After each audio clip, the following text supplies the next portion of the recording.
नमस्ते। जय हिंद, जय भारत। तो आज का टॉपिक के बारे में हम बात करने जा रहे हैं। जो टॉपिक है कि हमारे देश के युवाओं को ब्रेन वॉश किया जा रहा है। अब ब्रेन वॉश का मतलब ये नहीं है कि भाई एक-एक को बुला के कुछ दवाई दी जा रही है फिर ब्रेन वॉश हो रहा है, नहीं। हमारे एजुकेशन सिस्टम के द्वारा हर एक फैसिलिटी जो आज के 20th सेंचुरी में है हमारे भारत में, वो हमारे भारत के युवाओं को ब्रेन वॉश कैसे किया जा रहा है। भारत के युवा पूरे विश्व स्तर में सबसे ज़्यादा जो पॉपुलेशन है, यंगस्टर पॉपुलेशन, एक अफ्रीका हो गया और दूसरा भारत हो गया। अब इन दोनों देशों की बात की जाए, हम हमें पता चलना चाहिए कि जिस देश में जब यंगस्टर जितने ज़्यादा होते हैं उतना कंट्री डेवलप्ड होता है। डेवलप्ड का मतलब ये नहीं है कि इकोनॉमिक स्ट्रक्चर हो गया, इंडस्ट्रियल डेवलपमेंट होंगे, इसका मतलब ये नहीं है। डेवलपमेंट का मतलब है कि एजुकेशन। डेवलपमेंट का मतलब ये है कि जिस देश में स्त्री हो गए, जंगली जानवर, पशु पक्षी और हमारी न्याय व्यवस्था सेफ है, उसे कहते हैं डेवलपमेंट। लेकिन कैसे हमें ब्रेन वॉश किया जा रहा है, तुम्हारे ब्रह्मचर्य को नष्ट किया जा रहा है। ब्रह्मचर्य का मतलब है तुम्हारी जीवनी शक्ति, तुम्हारा पूरा अंश है वो, तुम्हारे हाथ पैर, तुम्हारे मांसपेशियाँ, तुम्हारे इंटेलिजेंस, तुम्हारे इंद्रियां कैसे उत्पन्न हुआ, वो एक सेक्सुअल एनर्जी के कारण जो जनेंद्रिय के पास है। लेकिन उस एनर्जी को कैसे टारगेट किया जा रहा है, हमारे भारत के युवाओं को नशे की तरफ धकेला जा रहा है। अल्कोहल हो गया, ड्रग्स हो गया, स्मोकिंग, और नए जो एडिक्शन आ रहे हैं इंटरनेट में हो गया पोर्नोग्राफी। इन 4-5 एडिक्शन और भी नए न जाने कितने एडिक्शंस है। देखा जाए तो इंस्टाग्राम, सोशल मीडिया भी हो गया, ये भी एडिक्शंस है। क्लब्स हो गया, पार्टी करना हो गया, तो ये काफ़ी सारे एडिक्शंस है। इन एडिक्शंस में जब बच्चे युवा 15-16 साल की उम्र में लग जाएंगे तब उनका वीर्य नाश होगा।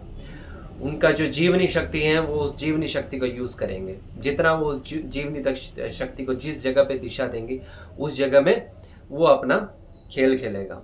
फिर बाद में जाके क्या होगा, 25-26 साल की उम्र में ना तो तुम्हारे अंदर कोई इंटेलेक्चुअलिटी रहेगा, ना ही तुम्हारे अंदर कोई क्रांतिकारी छुपा रहेगा। तुम हर चीज़ में डरते रहोगे, तुम हर चीज़ में 10 बार 100 बार सोचोगे कैसे करना है, क्या नहीं करना है। तुम्हारे अंदर हमेशा एक डर भरा रहेगा। क्या तुम इसी के लिए आए हो, क्षण बर क्षण डर में जीने के लिए, और तुम्हें पता नहीं कि तुम्हारे चारों तरफ क्या चल रहा है। जब तुम्हें पता नहीं है कि तुम्हारे प्रॉब्लम्स क्या है और तुम्हारे चारों तरफ क्या चल रहा है, इससे बड़ा शर्मनाक बात तुम्हारे लिए कुछ नहीं है। इससे बढ़िया तुम आत्महत्या ही कर लो, इससे बढ़िया तुम सुसाइड ही कर लो। जब तुम्हें अपने प्रॉब्लम का सोल्यूशन, तुम्हें पता ही नहीं कि तुम्हारा प्रॉब्लम क्या है और तुम सोल्यूशन ढूंढ रहे हो। यहाँ पे मैं कोई व्यक्तिगत प्रॉब्लम की बात नहीं कर रहा हूँ। व्यक्तिगत प्रॉब्लम काफ़ी सारी हो सकती हैं। तुम ये बात ध्यान रखो कि समाज तुम में नहीं है, तुम समाज में हो। और जो परिवर्तन तुम समाज में लाना चाहते हो वो परिवर्तन तुम्हारे भीतर आएगा। वो परिवर्तन तुमने पहले अपने भीतर अनुभव किया, फिर तुम समाज में जब वो उत्पन्न करोगे, परिवर्तन लाओगे, तब कहीं ना कहीं पक्का 100% तुम्हें वो रिजल्ट मिलेगा। तो यही हमारे भारत की शिक्षा प्रणाली में था, धर्म। धर्म का मतलब ये नहीं कि रिलीजन, जो आजकल के जो धर्म गुरु बोल रहे हैं कि इनको पूजो उनको पूजो। मैं ये नहीं कह रहा कि किसी को नहीं पूजना है, तुम अपने स्पिरिचुअल प्रैक्टिसेस, रिलीजियस प्रैक्टिसेस करते रहो। लेकिन धर्म का मतलब ये है कि समाज में परिवर्तन लाओ। तुम यंगस्टर हो लेकिन तुम्हारे अंदर यंगस्टर जैसी पावर नहीं रहा है, क्योंकि सिस्टम, पूरा सिस्टम तुम्हें ब्रेन वॉश कर रहा है जा रहा है और तुम्हारे जो सेक्सुअल एनर्जी को वीक किया जा रहा है। जितना ज़्यादा सेक्सुअल एनर्जी वीक होगा उतना तुम्हारे सोच विचार बहुत कुप्रकृति के होंगे। कुप्रकृति का मतलब कि बहुत नीचे गिरे हुए सोच होंगे, तुम्हारे अंतर्गत घूमते हुए, तुम्हारे चारों तरफ घूमते हुए सोच विचार होंगे। क्या तुम इसीलिए आए हो? तुमने अपने मानव विकास पूर्ण तरीके से किया नहीं, तुमने अपने ब्रेन का विकास पूर्ण तरह से किया नहीं। साइकोलॉजिस्ट के अनुसार और योग संस्कृति के अनुसार हम अपने दिमाग को सिर्फ 5% यूज़ करते हैं। वो 5% को हम सोचते हैं कि हमने अपना पूरा जीवन जी लिया है, और इस 5% को दायरे में रखने, उसको बांधने के लिए पूरा एक खेल रचा जा रहा है पूरे विश्व स्तर में यंगस्टर्स को रोकने के लिए, ताकि वो फिर से क्रांतिकारी ना बने। एक बहुत बड़ा, एक कहते हैं कि पश्चिम में एक वेस्टर्न फिलोसोफर था, दार्शनिक था, उसने कहा कि तुम्हें कंट्री को रूल करना है, देश को रूल करना है। उसने लिखा था कि give them bread and show them circus, they will never revolt. इसका मतलब ये है कि क्या कह रहा है वो? प्रजा एक कुत्ता है, कुत्ते को जैसे तुम रोटी देते हो, ब्रेड देते हो, वो उसके बाद चुप हो जाता है, तुम्हारे पीछे दुम हिलाते भागता रहता है इधर उधर। Give them bread and show them circus. जो तुम्हारे जो यू नो टीवी में हो गया, प्रोग्राम्स हो गया, बिग बॉस, काफ़ी तरीके के प्रोग्राम्स आ रहे हैं, सोशल मीडिया हो गया, यही तो हो गया ना सर्कस तुम्हें जो दिखा रहा है। 24 घंटे में से 12 घंटे 16 घंटे तुम उठ रहे हो और 6-7 घंटे की तुम नींद दे रहे हो। उस 16 घंटे में भी तुम अपना खाना पीना ये सब वगैरह स्केड्यूल वगैरह जाके फिर तुम अपनी परेशानी के बारे में सोच रहे हो। उससे ज़्यादा तुम सोशल मीडिया हो गया, क्या कंटेंट तुमने देखा। और उसके बाद नशा, उसके कई तरीके के नशे, उसके बाद लड़कियों के पीछे पड़ना, ये भी एक नशा हो गया, है ना। और पिक्चर हो गया, हम हमेशा फिल्मी दुनिया में खोए रहते हैं। भाई तुम अपने दिमाग को विस्तार तरीके से खोलो, तुम कौन हो, तुम क्या हो, तुम किस देश में हो, ये तो समझो। 1947 से पहले भारत, हम जब कहते हैं कि भाई भारत आज़ाद हो गया, कैसे आज़ाद हो पाया? आज़ाद होने की बात अलग बात है, लेकिन जो हमारे भारत में 6,40,000 क्रांतिकारी वीर मरे, वो क्रांतिकारी बने कैसे? तुम्हें पता है? क्योंकि उन्होंने समाज के बारे में सोचा। क्रांतिकारी का मतलब ये नहीं है कि तुम्हें तलवार उठा के जाना, कुछ भी करना ही है, नहीं। क्रांतिकारी का मतलब है कि परिवर्तन सोच लाओ, तुम्हारे दिमाग को खोलो।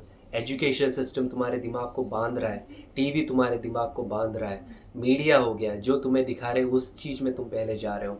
वोटिंग देखो भाई, मैं किसी के अगेंस्ट नहीं हूँ, लेकिन मैं अपना बता दे रहा हूँ। मैं अभी 24 साल का हूँ, लेकिन मेरे 18 साल में वोटिंग लाइन से मतलब राइट्स मिल जाता है, लेकिन मैंने आज तक किसी को वोट नहीं किया।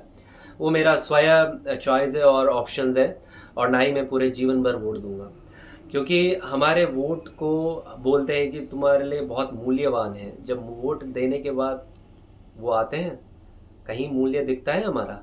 नहीं दिखता है ना। तो उनके जो गवर्नमेंट बॉडीज़ हो गया, पुलिस कर्मी हो गए, काफ़ी तरीके के, क्या वहाँ पे मूल्य दिखाते हैं? क्या वहाँ पे हमें अधिकार देते हैं? वोट मांगने के लिए क्यों अधिकार के बारे में हमें बता रहे हैं? तो ये सब चीज़ एक ब्रेन वॉश है। तुम ज़रा जागो, तुम इन सब नशों से पहले बाहर आओ, तब तुम्हें पता चलेगा। देखो भाई, मैं ये वीडियो बना रहा हूँ, यूट्यूब वीडियो, अब भारत के आज के सिस्टम के द्वारा पता चले तो शायद ये मुझे भी देशद्रोही बोल सकते हैं, क्योंकि मैं कुछ आतंकवादी या टेररिज्म कुछ चीज़ें मैं बता सकता हूँ, तो ये कह सकते हैं कि मैं देशद्रोही हूँ। चलो भाई, मैं देशद्रोही हूँ, ठीक है, लेकिन तुम ये बात सोचो कि मैं ये सारी बातें क्यों बोल रहा हूँ। क्या ये मैं अपने लिए बोल रहा हूँ? मुझे कुछ फ़ायदा होगा? फ़ायदा तुम्हें होगा। क्यों फ़ायदा होगा? क्योंकि मैंने अपना पूरा जीवन भारत संस्कृति और भारत शिक्षा प्रणाली को महसूस करते हुए, एक्सपीरियंस करते हुए जिया है, और आगे भी करता रहूँगा। जब हम अपने ट्रेडिशन और कल्चर के दूर जाएंगे, तब तक विनाश होता रहेगा। तो भारत के युवाओं, उठो, इन नशों से उठो। देखो, मैं तुम्हें अपना भाई समझता हूँ, बड़े भाई हो, छोटे भाई हो, कोई भी हो, लेकिन तुम्हें अपने दिमाग को विस्तार तरीके से खोलना है ना। मेरी बात मानो, ब्रह्मचर्य का पालन करो, तब तुम्हें सारी चीज़ें समझ में आ जाएगी। और आगे आने वाले वीडियो में मैं काफ़ी सारी चीज़ें बताऊंगा, क्योंकि हमारा एक अभियान है, तेजस्वी स्वरूप भारत। भारत के तेज को, भारत की ऊर्जा को फिर से जागरूक करना है, क्योंकि हमारे डीएनए में, हमारे भारत के युवाओं में इतनी खुमारी है कि न जाने कब विवेकानंद पैदा हो जाए, न जाने कब सुभाष चंद्र बोस पैदा हो जाए, न जाने कब महाराणा प्रताप पैदा हो जाए, न जाने कब छत्रपति शिवाजी महाराज पैदा हो जाए, लेकिन जो हमारा सिस्टम है वो इन लोगों को फिर से पैदा नहीं होने देना चाहता। यही मैं बार बार बोलूँगा आगे। तो ये बात ध्यान रखो, इतने सारे जो क्रांतिकारी हुए हैं, इतने सारे जो महापुरुष हुए, उनका एक ही एक प्रैक्टिस था, उन्होंने पहले अपनी जीवनी शक्ति को बढ़ाया। देखो भाई, अगर तुम नशे में जाओगे, तुम्हारा कोई कुछ नहीं हो पाएगा। तुम ये सोचोगे कि हमारा एक ही जीवन है, हमें क्या करना है यार, हमें दूसरों के बारे में क्या सोचना है। एक ही जीवन है, उसमें भी तुम ऐसे नीच प्रवृत्ति के कुत्ते से भी बदतर जीवन जीना चाहते हो, या महापुरुष बन के जीना चाहते हो। तो इसलिए मैं कह रहा हूँ कि भारत में कहते हैं कि योग संस्कृति को बढ़ाना है, लेकिन योग संस्कृति को बढ़ाना है तो इसे सब्जेक्ट में क्यों नहीं लाया जा रहा है? क्या तुमने ये कभी सोचा है? योग संस्कृति को बढ़ाना है तो कभी नशे को क्यों बंद नहीं किया?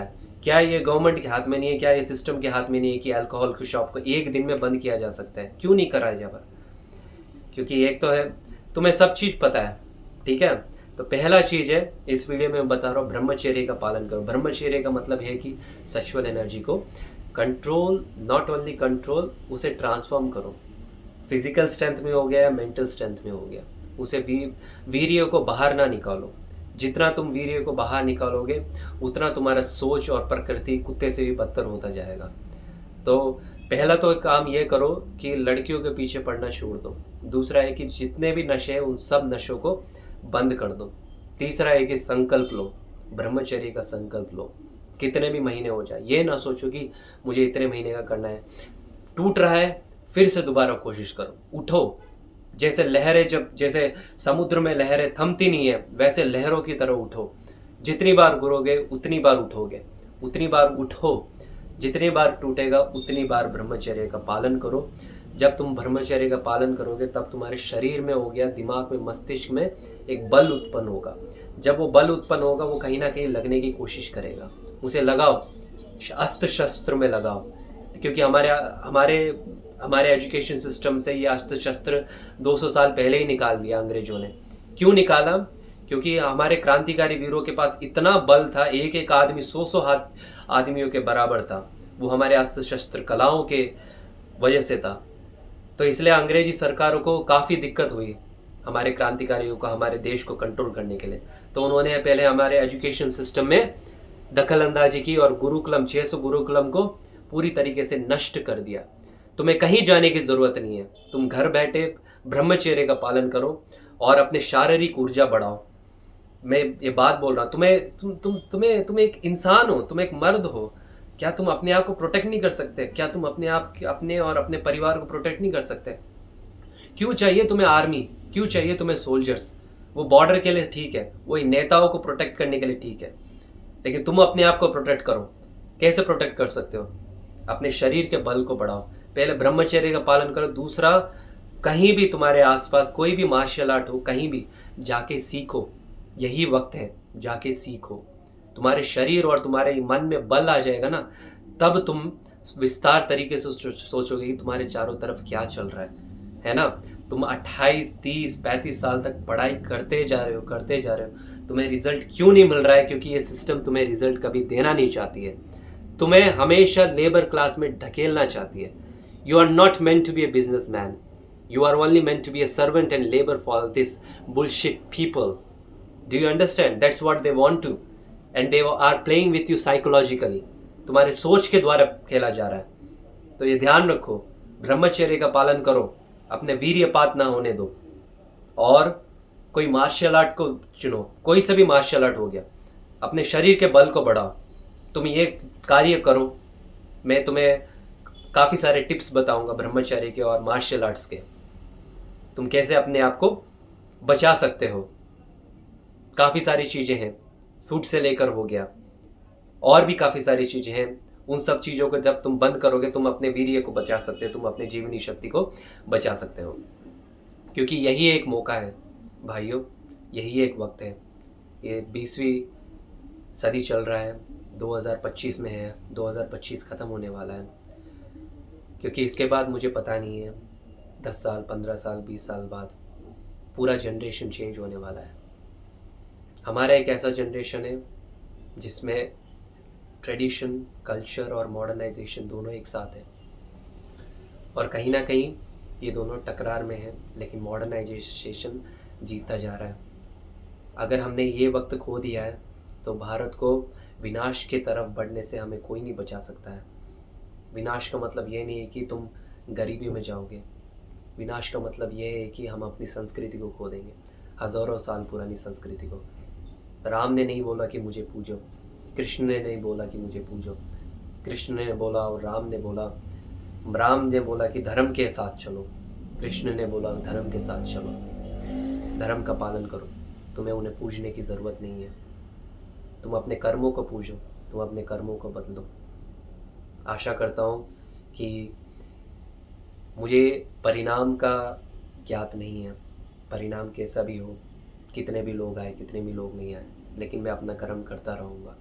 क्योंकि मुझे ऐसा लगता है कि हमारे भारत के युवाओं के हाथ में एक बहुत बड़ा कर्तव्य है। जिन जिन हमारे डीएनए हमारे खून में हमारे क्रांतिकारियों के, हमारे महापुरुषों का सोच विचार है, और उस सोच विचार को फिर से बाहर लाना है ताकि विश्व गुरु भारत फिर से बन सके। और तुम अपने चारों तरफ सोचो, ठीक है? पॉलिटिक्स बिल्कुल मत करो, बस यही मुझे कहना है। और ब्रह्मचर्य का पालन करो। काफ़ी सारी चीज़ें मैं बताऊंगा आगे जाके नेक्स्ट वीडियोस में, पर बस तुम अपना ध्यान रखना और keep motivating your self. Okay, thank you very much. नमस्ते।